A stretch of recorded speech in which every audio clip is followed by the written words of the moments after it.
Okay, hi. So here we are again. The Power of Babel, Chapter 3.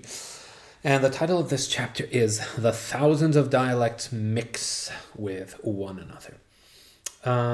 In this chapter, we will see how languages not only change into new ones, as we saw in Chapter 2, but also mix with one another. Therefore, we can refine our previous definition that there's no such thing as a language, only dialect, and say, again, that languages do not exist, but add to this that they are in fact an assortment of dialects.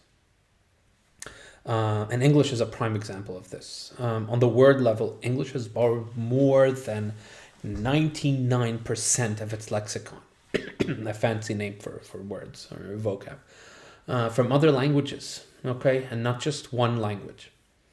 You'd have an extremely hard time forming sentences in English using only Old English from the Anglo-Saxon culture, right? Back when the language was pure, right? So, this shows frankly, the folly, right? Not necessarily of calling something a language when in fact it's merely a dialect because it's changing, and it's taken from other dialects. But the real folly is, having this purist mentality, right? That we mustn't let our language become tainted, right, with other languages, and that's it simply doesn't exist, right? Simply doesn't work. There's an example in the book. I forgot if it was in this chapter or a subsequent one. Okay, where he gives an example of a German, right, a very rightist conservative German who wants German to be to stop using English loanwords and go back to being this pure language that it is, and McWhorter basically makes fun of him in a in an academic and well mannered way, right? But he shows how futile his attempt is, right? But there's no such thing. Essentially, if you wanted to use pure English words, you'd only have access to less than 1% of the words currently used in English. Okay, so in other words, forget about it, right? All right, so moving on. There were several watershed moments, right, in the history of the English language in terms of vocabulary acquisition. The first was the coming of the aforementioned Anglo-Saxons, right, Old English, in 787 AD. They spoke Old Norse, which is the ancestor of today's Scandinavian languages, and gave English many words, especially those that begin with an SK sound, right, like sky. Those were all sort of Scandinavian, of Scandinavian origin. Then came the Normans in 1066, Norsemen from what is today France, who spoke Norman French, a dialect of French. Between that language and Latin, English added many new words to its lexicon. Yep. So having a bastard vocabulary, as McWhorter puts it, has its pros and it has its cons. Okay, like almost everything, right? So the major drawback of a language like English is that the roots of words are obscure, right? If one doesn't know Latin and French, and other languages, it is oftentimes impossible to guess what a prefix or suffix, for instance, means, right? What it originally denoted. So so that's the disadvantage. That's the main drawback. The advantage, however, is that knowing a language that has borrowed heavily from others makes learning those languages easier, right? This for English speakers is especially true for the more formal words in French. So not all French, okay, is easy for English speakers, but the formal words more often than not are. Okay, and that's and it's quite noticeable. Okay, so the words that have to do with science, law, government, right? Just to name a few. So notice how the formal word commence, right, comes from the French commencer, whereas start, right, the more informal word, has nothing to do with French, right? There's, as far as I know, there's nothing, related to start in French. But commence, absolutely. There's the verb commencer, to start. Okay, so there's no language that mostly shares its vocabulary with English, as to say Bulgarian and Serbian. Okay, and that's another disadvantage for English. Okay, all right. So moving on. So there's a myth, for lack of a better word. There's a myth associated with English, namely that it's a language that is flexible, right? It's one that has borrowed and continues to borrow, unabashedly. Okay, it continues to borrow freely. But the truth is that all cultures, come into contact with one another, okay, or at least have done so sometime in the past. And when that happens, excuse me, language mixing happens as well, right? It's inevitable.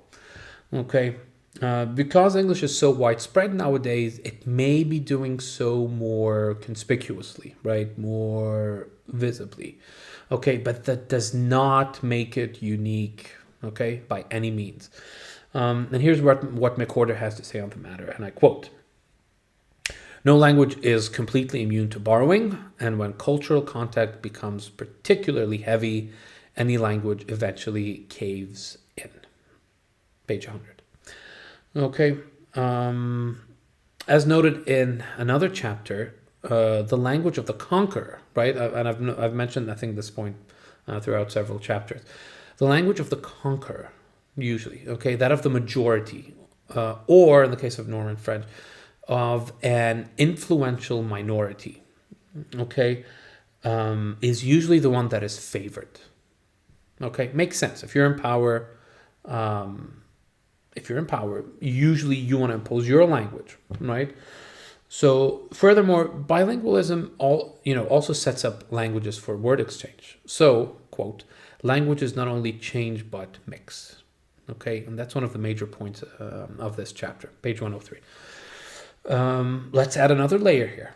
Okay, given that only dialects exist, which we've established,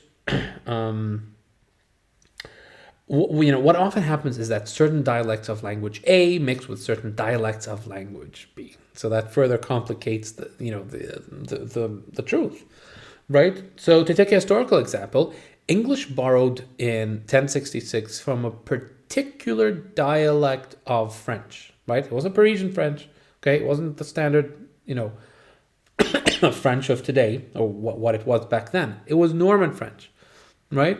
So things would have turned out differently if it had borrowed from, say, Parisian French or the French from Marseille or whatever. Okay? In addition, the different dialects of English itself changed differently. So today, the Scots have words in their dialect of English that are unique to them, right? Scots English morphed differently than the English that had been spoken in the South. Again, we go back to geography, right? Playing more of a role than culture does. Although, of course, even today, the Scottish and the English have a distinct culture, but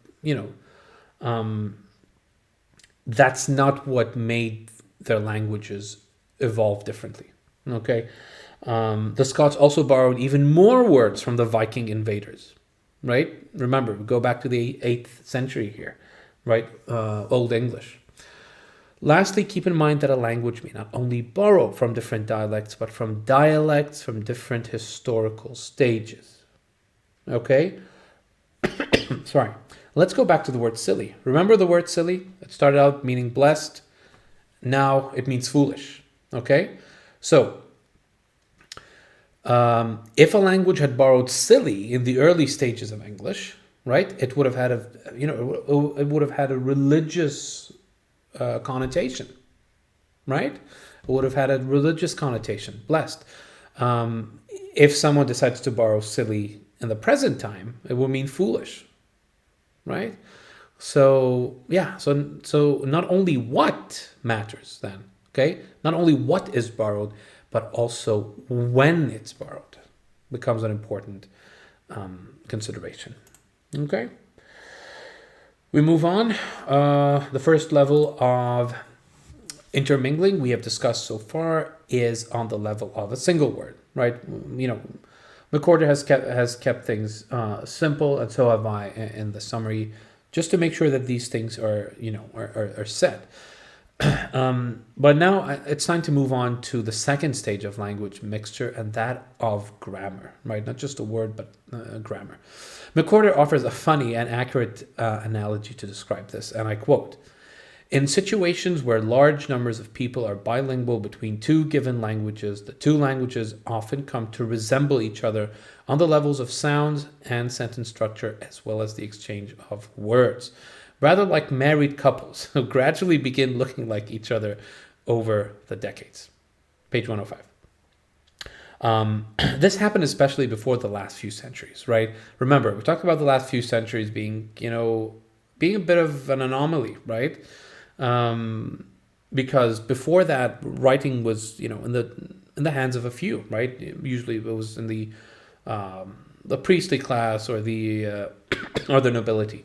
Okay, with the advent of the printing press, more and more people could afford to read, and this had an impact. So, but before writing became widespread, before nations formed, okay, remember also it was nationalism was mostly a 19th century phenomenon. Okay, before these things, and before one official language had to be recognized, right? So this happened. What the quote I just read, okay, that languages morph and morph more fully than just borrowing words. This especially happened, okay, before that time, before nationalization, before writing.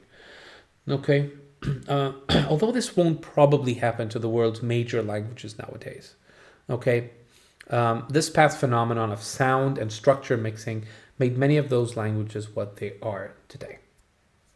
This was especially true in an area like the Balkans, okay, where bilingualism was the norm for centuries.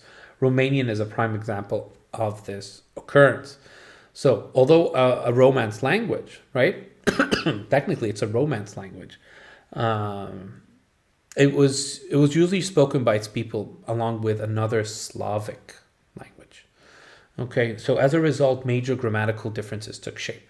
To illustrate, Western European Romance languages, right? Spanish, French, Italian, okay, they place their articles before nouns, okay, just like in English. Romanian, on the other hand, places them after. So, despite springing from the same mother language as the others, Latin, the Slavic languages affected it because of Romania's geographical location, so that it now follows the structure of, say, Bulgarian. Okay, let's move on.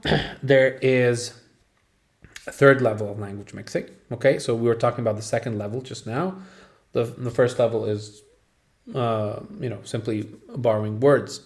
The third level of language mixing, in addition to words and grammar, okay, that's when the two languages become intertwined. And as the author puts it, I quote, there are cases when two or more languages mix so very thoroughly and deeply that the result is no longer classifiable as either one or the other. Instead, the language is a hybrid. Just like a mule is neither a horse nor a donkey. Page 109. Okay, so one notable example of this happening is in the 1700s and 1800s, where French Canadians had children with Native Americans. These children identified, as neither French nor Cree linguistically as well as culturally. Their language was a mixture of French and Cree, making it both languages and neither language at the same time, right? Paradoxically, perhaps. And this is what McWhorter means by intertwining, right? It's not French, it's not Cree, and yet it's both at the same time. So in the case of our example, nouns are usually French, okay, while verbs are usually Cree. in the case of this language here. Another common tendency is when a language retains its original grammar but sheds its vocabulary in favor of a newer one. Okay? These are not the only ways languages intertwine, though. Okay? According to McWhorter, I quote, intertwined languages exist worldwide when history leads certain groups to feel resolutely split cultural allegiance. Page 115. Also, note that intertwining is not limited to just two languages. As always, drawing discrete, i.e. separate lines is no easy endeavor, right? And this is a point I've been hammering in since the beginning. Okay, when exactly are two or more languages considered intertwined? Okay, we talked about this before. Again, there's no consensus among linguists. Okay, English, for instance, is a fusion of many languages, right? As we've said, part from German, part from Latin, part from French, part from Arabic, and yet it's considered a distinct language, right? Not an intertwined one. I quote, in no respect, McWhorter claims, does human language lend itself to binary conceptions and rigid taxonomies. Page 116. Okay. Almost done. Last major point. Despite how inevitable these processes all are, few people are ever comfortable with them, right? And I think that's such a that is such a poignant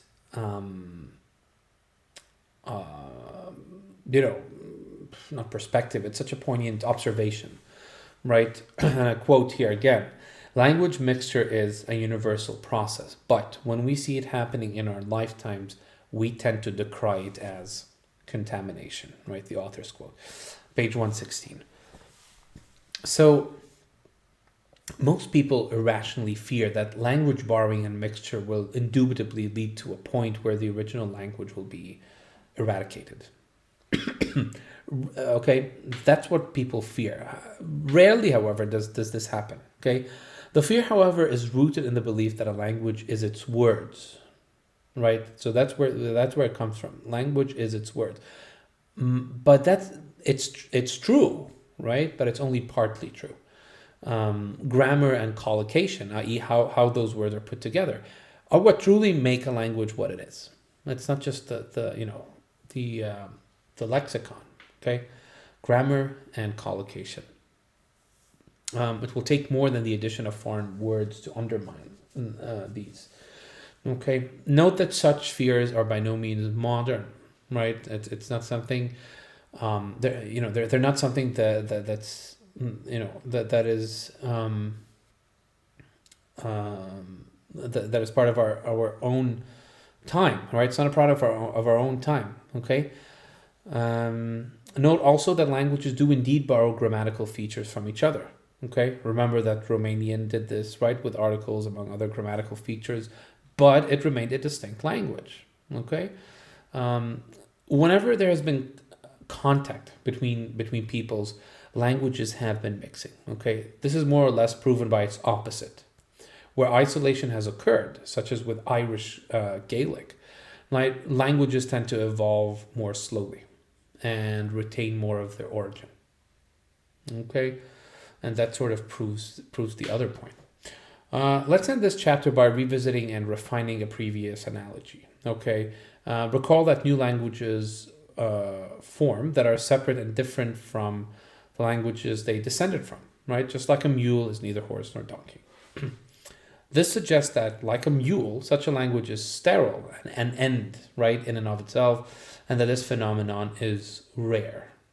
Okay, so the analogy isn't perfect. Okay, a mule is sterile, but this, in the case of language, of course, that's not true. Okay, because any language may evolve, any language may influence or be influenced by other languages. McWhorter informs us that, I quote, all of the world's languages as they evolve carry along words and often even structures from other languages, such that some languages are even 50-50 hybrids of both parents. Page 129. So to refine the analogy then, not only do languages branch off from a mother language, but those branches themselves sometimes come together to form one completely new branch. In the next chapter, chapter 4, we will discover what happens to a language that was prematurely cut short, but grew back again. Thank you for listening.